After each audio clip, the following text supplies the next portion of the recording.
کلمہ گو مشرک ہیں تو اس امت میں شرک کوئی نہیں ہے. یہ علامہ آلوسی کہہ رہے ہیں.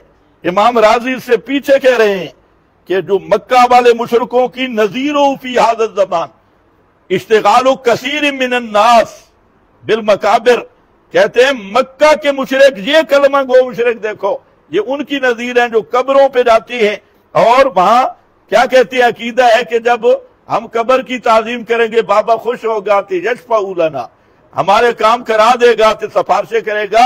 امام راضی کہتے ہیں نذیرہ فی ھذا الزمان، اور اس کو سعیدی نے بھی لکھا ہے تبیان القرآن میں.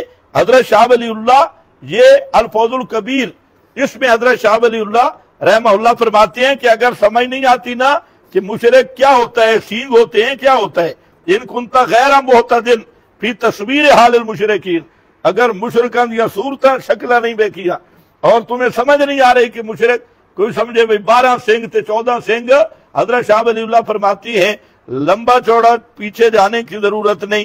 ہاں دیکھ ذرا، دیکھ موجودہ جو من اہل عصرنا یہ کلمہ گو مشرکوں کو دیکھ، اور وہ کیا کرتے ہیں، فرماتے یذهبون الی القبور، یہ قبروں پہ جاتے ہیں اور عتبات پہ، یرتکبون انواع من الشرک، ایک قسم کا شرک نہیں کئی قسم کا شرک کرتے ہیں، اور ان میں وہی تطرق الیہم التشبیہ والتحریف.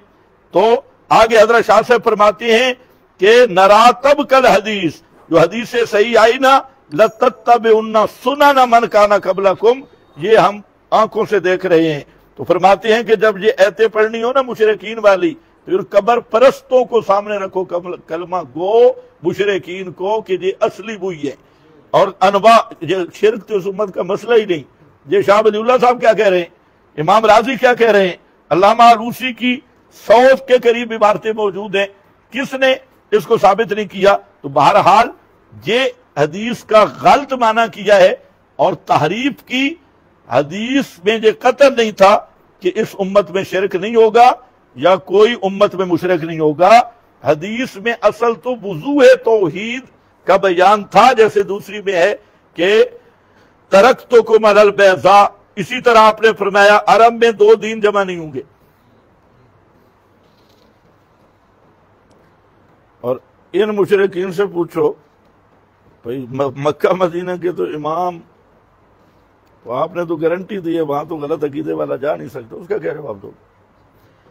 اچھا پھر اس انداز میں ایک یہ بھی آپ نے ما اخاف علیکم الفقر، مجھے تم پر فقر کا خوف نہیں، بھوک کا خوف نہیں. یہ بھی حدیث ہے بھائی، ما اخاف علیکم الفقر، کہ مجھے تم پر بھوک کا خوف نہیں ہے. آج بھوک نہیں نا امت میں. وہ حدیث سمجھنے کے لیے ذرا اس کو بھی ساتھ لاؤ کہ میں تم پر فقر کا خوف نہیں کرتا. تو سب سے زیادہ آج تو بھوکی یہی امت ہے. تو اب ایک حدیث کا جب غلط معنی کریں گے کہ فقر موجود ہے امت میں، لوگ بھوکے ہیں، اب تو اتنی مہنگائی ہے کہ اکثر بھوکے ہیں بیچارے، کھانے کو لوگ خودکشیاں کر رہے ہیں اور روٹی نہیں کھانے کو. تھر کی طرف جائیں بلاول بھٹو صاحب اور امیر المومنین شہباز شریف، اس کے پاس چلے جائیں تو پورا سوائے ان چند بھیڑوں کے نیچے پوری امت پہ فقر اور بھوک کے سائے ہیں. آپ نے تو فرمایا کہ میں نہیں خوف کرتا تم پر فقر کا، تو نفی خوف کی ہے، ورنہ جو تم مانا کر رہے ہو تو پیغمبر کی تکذیب لازم آئے گی. اس میں یہ نہیں ہے کہ امت میں فقر ہوگا ہی نہیں. فرمایا کہ تم نے جہاد کیا اور اللہ تمہیں اب ایسی فتوحات دے گا نا اسی جہاد پر کہ سارے مشرکوں کے خزانے تمہارے پاؤں کے نیچے ہوں گے، تو میں تم پر فقر کا مجھے کوئی خوف نہیں. ہاں یہ تو صحابہ تو اصل مصداق ہے اس کا، ما خاف علیکم الفقر. لیکن نفی خوف کی ہے. میں نے پہلے بھی بتایا کہ وجود خوف وجود چیز کو مستلزم نہیں. حضرت یعقوب کو خوف تھا بھیڑیا کھائے گا، کھایا نہیں. اسی طرح عدم خوف عدم شے کو لازم نہیں ہے. تو یہ مولویوں کی تحریف کا جواب تھا. اور میرا خیال ہے وقت اوپر کوئی ہے تو ٹھیک ہے بتا دو، وقت بہت اوپر چلا گیا. وہ مشرک کہنا کیسے؟ حدیث میں ہے جو ہماری طرح نماز پڑھے، ہماری قبلے کی طرف منہ کرے اور ہماری ذبیحہ کا وہ مسلمان بھائی دیکھیں، یہ ابھی سارے کلمہ گو مشرکوں پہ میں نے حوالے دیے. کلمہ گو بھی شرک کرے تو مشرک ہے، 1000 دفعہ بھی کلمہ گو کرتا. اب یہ جو دوسری حدیث ہے اس پہ انشاءاللہ مستقل بات ہوگی. مختصر یہ سمجھے کہ من صلی صلاتنا واستقبل قبلتنا واکل ذبیحتنا، یہ بہت سارے لوگوں کو اشکال ہے اس پر بھی. اور حضرت اسامہ اور خالد کا واقعہ کہ انہوں نے کلمہ آدمی نے پڑھا، انہوں نے قتل کر دیا. ان کا بہانہ کر رہا تھا، اللہ شککت قلبہ، تو نے اس کا دل چیر کے دیکھا ہے. تو اب میری طرف توجہ کرو، ایک قانون سمجھ لو، اچھی طرح سمجھ لو. قانون یہ ہے کہ ایک ہوتی ہے علامات اور ایک ہوتی ہے حقیقت. من صلی صلاتنا یہ حقیقت ایمان نہیں ہے، علامات ایمان ہے. اور علامت تب تک معتبر ہوتی ہے، علامت کا اعتبار اس وقت تک ہوتا ہے جب تک اس کا کوئی مناقض نہ پایا جائے، منافی چیز نہ پائی جائے. علامت کا ظاہراً اعتبار ہوتا ہے لیکن شرط ہوتی ہے کہ اس کے کوئی چیز نفی کرنے والی نہ پائی جائے، مناقض نہ پائی جائے. تو اب ان کو یہ بھی نہیں پتا کہ قادیانی جو 3 کام کرتے ہیں مسلمان ہیں. صلی صلاتنا بھی ہے، واستقبل قبلتنا بھی ہے، اکل ذبیحتنا بھی ہے. قادیانی، اثنا عشری اور اس طرح کے. تو یاد رکھ لو یہ اصل قادیانیوں نے دھوکہ دیا. تو میں عرض یہ کر رہا کہ 2 چیزیں، ایک حقیقت ہے، یہ من صلی صلاتنا حقیقت ایمان نہیں ہے، علامات ایمان ہے. اور یہ تب تک معتبر ہیں کہ اس کے خلاف کوئی مناقض نہ پایا جائے. تو یہ ظاہری، اسی طرح سلام بھی علامت ایمان ہے، اسی طرح کلمہ بھی لا الہ الا اللہ. تو یہ اس کا ہم اعتبار کریں گے جب تک اس کا کوئی منافی نہ پایا گیا. تو بہرحال مختصر بات یہ ہے کہ اس حدیث میں علامت ایمان کا ذکر ہے. جو آدمی میں یہ علامتیں ہوں اور کفر بھی پایا جائے گا تو وہ کافر ہوگا، جیسے مرزا قادیانی اینڈ کمپنی واخواتہم. ایک مفتی صاحب کہتے ہیں کہ قرآن میں ہے واللہ خیر الرازقین، رازقین جمع ہے، معلوم ہو کہ اللہ کے سوا بھی داتا ہے. ہاں، یہ مفتی صاحب ابو جہل سے بھی بڑا مشرک ہے، کیونکہ ابو جہل سے پوچھا جاتا تھا من یرزقکم من السماء والارض، کون ہے آسمان و زمین سے رزق دینے والا؟ تو آگے کیا کہتے ہیں؟ فسیقولون اللہ. ابو جہل کہتا کہ رزق دینے والا کون ہے؟ اللہ. اور مفتی صاحب کیا کہہ رہے ہیں؟ اور بھی رزق دینے والے ہیں. تو مفتی صاحب کا شرک جو ہے یہ ابو جہل سے بھی 10 قدم آگے. باقی رازقین کا اسے معنی نہیں ہے. تو قرآن میں ہے احسن الخالقین، تو خالق کتنے ہیں؟ تو ایک رزق فوق الاسباب ہے، ایک رزق تحت الاسباب ہے. تو یہ اب باورچی ان کو روٹی دیتا ہے تو یہ رزق تحت الاسباب ہے. اب یہ باورچی کی عبادت شروع کر دے یا سرو پکار. تو یہ جو اسی طرح خلق کے بھی 2 معنی ہے. خلق تحت الاسباب ہے، تصویر بنانا، اور ایک خلق فوق الاسباب ہے، اسباب ہے، عدم سے وجود میں لانا. تو اللہ خالق ہے، عدم سے وجود میں لانے والا. اور انی اخلق لکم اصور لکم، تو یہ تصویر کیا ہے؟ تحت الاسباب. اب یہ ملک انیس تصویر بنا رہا ہے تو اس کو خالق کہیں گے. تو وہاں پر بھی احسن المصورین، یہ بھی کیا ہے؟ خیر الرازقین. مطلب باقی جتنا روٹی چھوٹی دینے والے ہیں، کھانا پینا پیسے، وہ سب تحت الاسباب ہے.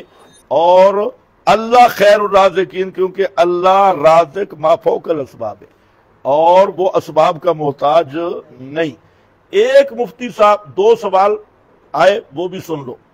ایک سوال تو بار بار ایک ساتھی پوچھ رہا ہے، جی ایران نے حملہ کر دیا اسرائیل پر. میں نے کہا بہت اچھا ہے اگر مجبوراً کرے یا جیسے کرے، لیکن میرا تو تجزیہ کچھ اور ہے. جو قرائن واقعات سے ہمارا تجزیہ ہے کہ ایران نے حملہ کیا، یہ تو بہت بڑا. ایران ویسے ماہر ہے، پاکستانیوں کو بھی ٹریننگ حاصل کرنی چاہیے. پہلی دفعہ 300 میزائل مارا اور ایک مچھر بھی نہیں مارا، اور اس دفعہ 400-500 میزائل مارا اور کسی ایک چمٹی کو بھی نہیں لگا، مرا ایک آدمی بھی نہیں. اتنی مہارت ایران کے پاس ہے. دنیا میں کسی کے پاس نہیں کہ 400 فتح میزائل وہ مارے، 300 مارے اور بندہ زخمی بھی نہ ہو. یہ ویسے ایران کو سلام کرنا چاہیے، پاکستان کو بھی اس طرح. تو لگتا تو یہی ڈبل گیم ہے کہ ایران نے پرانے کوفیوں والی عادت کی، جو پرانی حضرت حسین کو انہوں نے بلا کے شہید کیا، تو اب حضرت حسین کے وارث اسماعیل ہنیہ شہید، ان کو بلا کے انہوں نے خود شہید کیا. اور یہ بات ذہن میں رکھو، اسماعیل ہنیہ قطر گیا، مصر گیا، روس گیا، جہاں بھی وہ پھرتا رہا کسی کو جرت نہیں ہوئی. ایران پہنچا تو کوفیوں نے اپنا کام کر دکھایا. پھر وہ جو نصر اللہ تھا، 25 لاکھ اہل سنت کا قاتل نصر اللہ، حسن نصر اللہ، شام میں، اور وہاں میڈل ایسٹ میں رافضیت کا پاسبان. تو خیر لگتا یہ ہے کہ اس کو ایران میں اب 2 نظریات ہیں. ایک تو وہ ہے خمینی والا، ایک لبرل نظریہ آ گیا. اب جو موجودہ صدر ہے یہ سیکولر ہے، لبرل ہے، اور ایک وہی خمینی انقلاب چل رہا ہے. جہاں تک ہمیں پتا ہے قرائن سے کہ یہ جو صدر ہے ایران کا، یہ ڈبل گیم کھیل رہا ہے، اور یہ اسرائیل اور امریکہ کے ساتھ مل کر ادھر جو جہادی ذہن کے لوگ ہیں، چاہے وہ شیعہ میں ہیں یا سنیوں میں ہیں، ان کو قتل کرا کے اور اپنا سپریم لیڈر اس کو بھی ٹھکانے لگا کے اب ایران لبرل بننے کے چکر میں ہے.